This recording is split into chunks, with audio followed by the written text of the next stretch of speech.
Palikhaan dyan na, hindi ko manang istorya.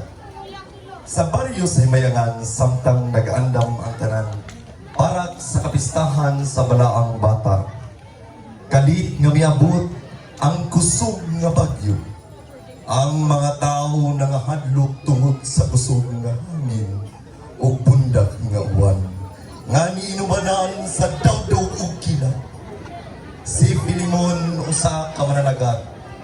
Kani si Filimon adunay dakong pagtuo kang Senyor Santo Niño. Siya ang nagtigom sa mga katawhan o siya ang nangulo sa pag-ampo. Senyor Santo Niño, tabangin kami.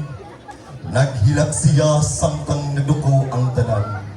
Sa dihang nagpadayon sila sa pag-ampo, ang hangin nga kusog ni kalma, ang bundak nga ulan ni hunong, ang singgit sa dawdog na wala, o ang nasukong dagat ni balik sa normal.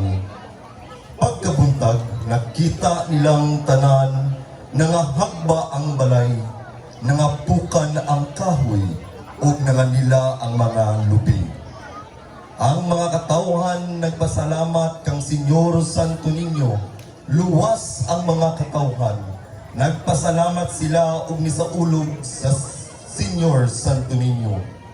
Si Filimon nahimong simbolo sa milagro o pagtuo o ang sinulog sa Himayangan nahimong mas espesyal matag tuig.